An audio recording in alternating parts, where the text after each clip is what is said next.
Now today let us start with the engineering mechanics unit number 1, that is the basic concepts.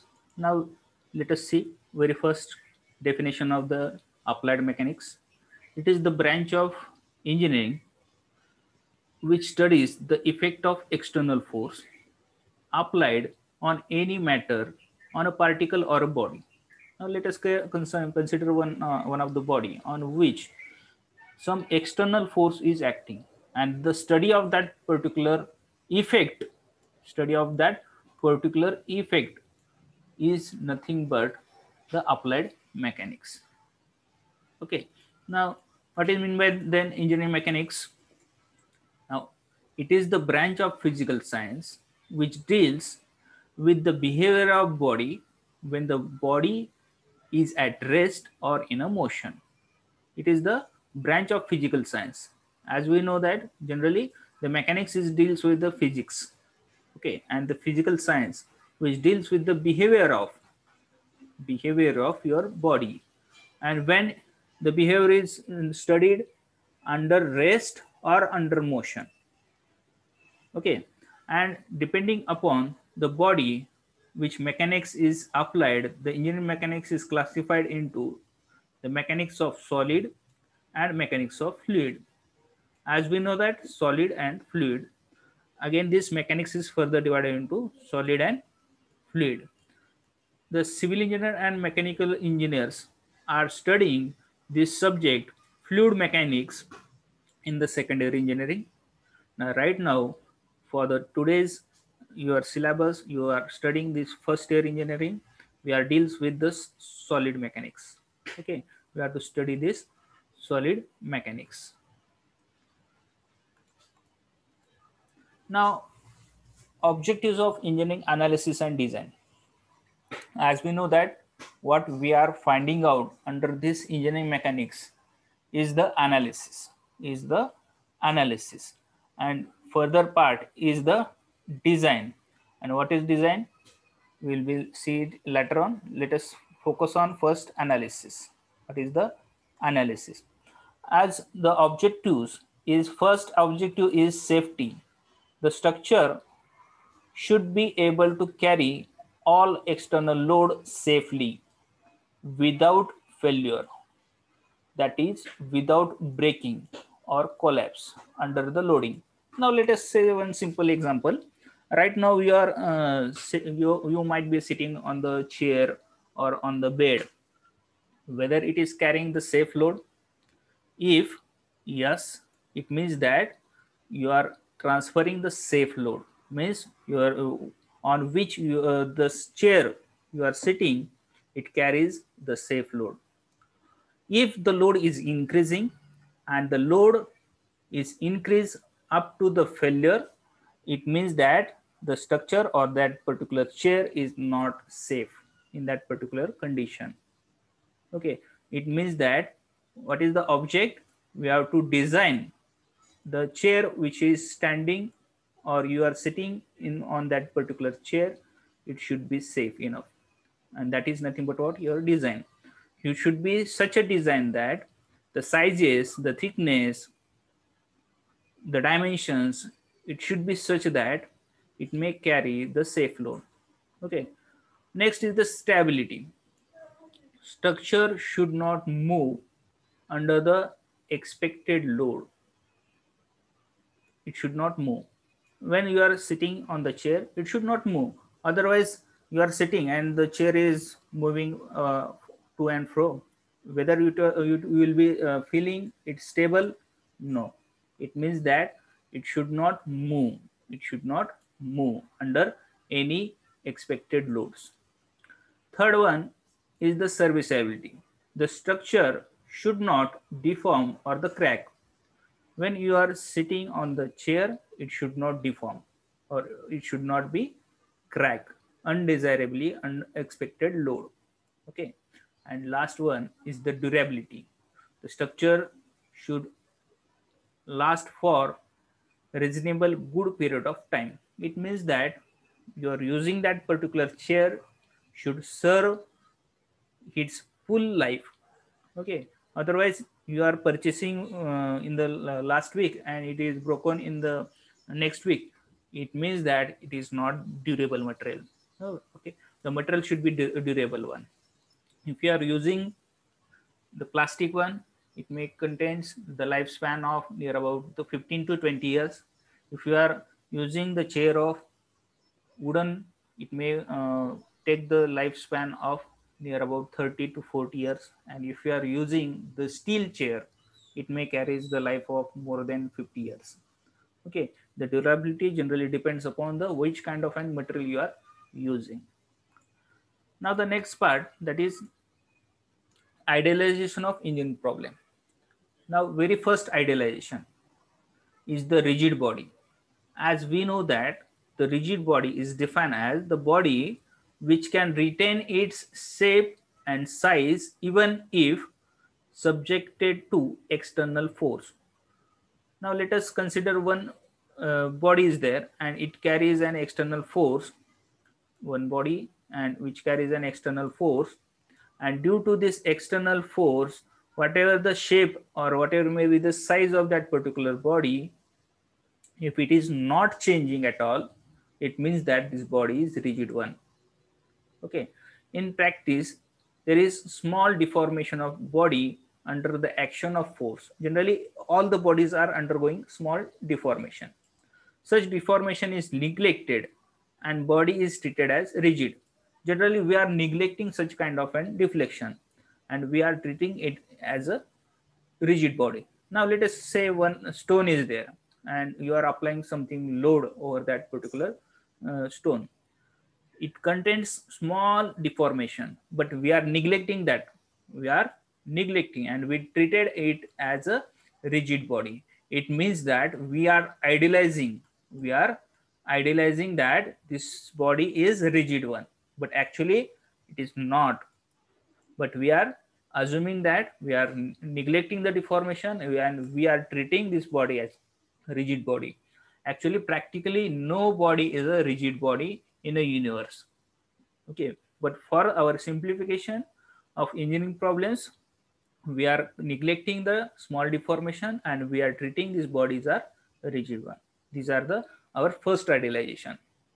Now the second one, particle. A particle is defined as small amount of matter, very small amount of matter, which may be assumed to occupy a single point in a space.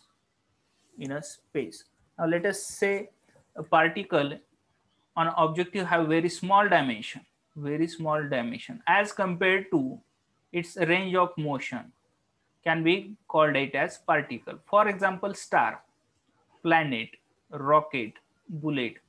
These are generally we are considering as a particle. As we know that the planet, actually the planet having the very big dimension, but as compared to the rotation around the sun, now let us consider this one is the sun, and around the sun the planet are moving having the size, small size, but the size is very small as compared to this rotation or the this periphery of your rotation. That's why we are considering this planet as a particle only. We are treating this as a particle, very small dimension as compared to this radius and this periphery dimension. That's why we are neglecting the size and we are treating this planet as a particle. And this is the one of the idealization of your engineering problem. In this particle, what we are defining, a very small amount of matter which may be assumed to occupy a small single point in a space. This one is the second idealization. Third one, quantum. The body consists of several matter. It is well known fact that each particle can subdivide into molecule, atom, electrons. It is not possible to solve any engineering problem by treating body as a conglomerate of such discrete particle. This body is assumed to be continue distribution of matter. In other words, the body is treated as quantum. Okay, as we know that all the particles are made up of very small, minute atoms, electrons, but for our simplification, we are treating it as a quantum. And fourth idealization is support condition. As there are the various types of support, we are generally considering the simple support is there, hinge support is there, or fixed support is there. As we know that generally we are surrounded with the various types of support. As you are sitting on the chair, it is simply supported. Okay, it is simply supported. Around your room, if there is a door is hinged supported.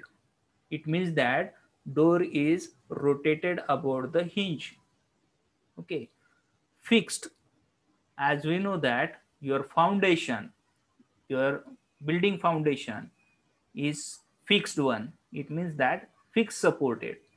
Otherwise your building will be moved here and there. That's why we are providing the fixed support to the foundation of your building. It means that we are idealizing, we are simplifying the various types of support. Generally, we are preferring simple, hinge, and fixed support. All these types of support we are discussing in the next chapter number 2. What are the types of support, what are the properties of that support, and how to analyze the reactions which are developed under that particular supports. Okay. Next one is the point load.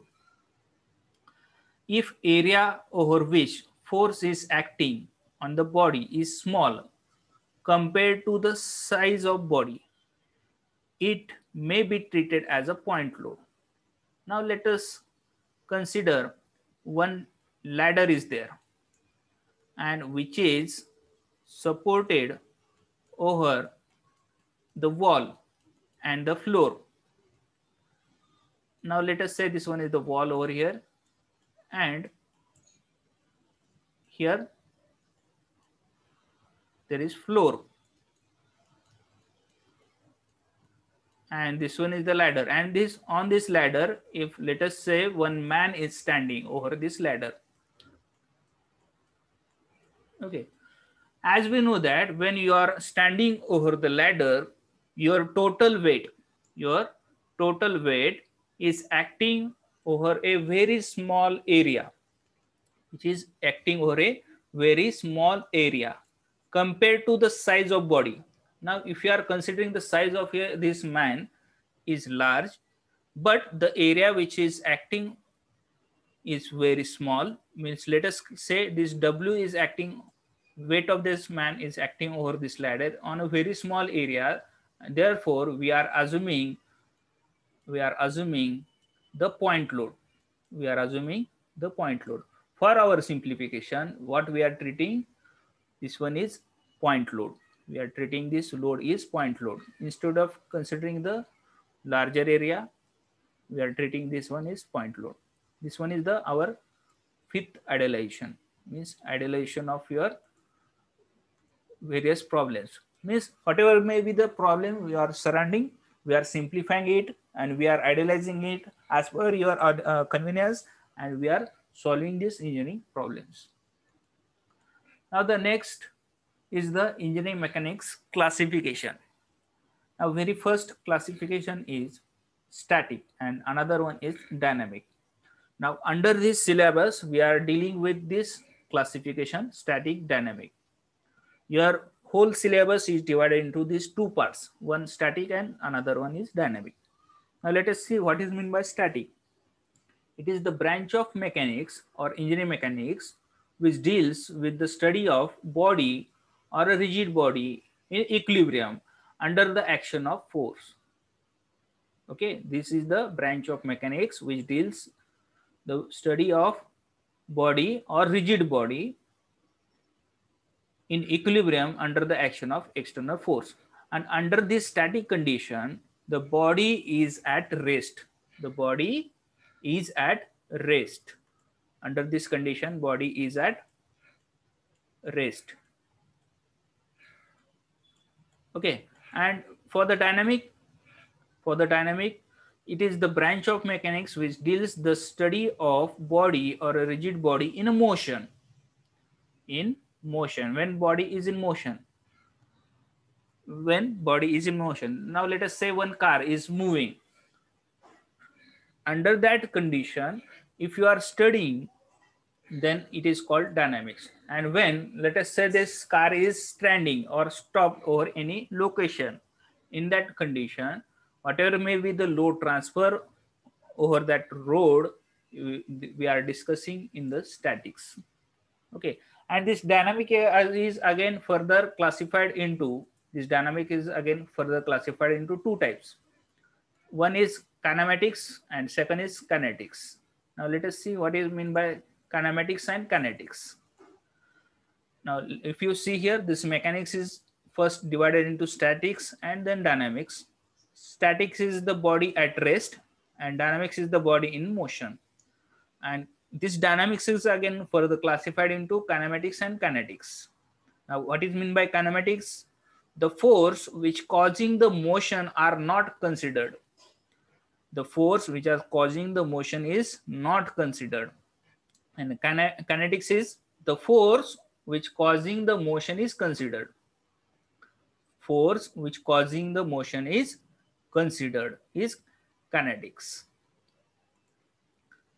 Now let us see this definition. Kinematics, the study of body in motion when the force which cause the motion are not considered is called kinematics. And kinetics, the study of body in motion when the force which cause the motion are considered is called as kinetics.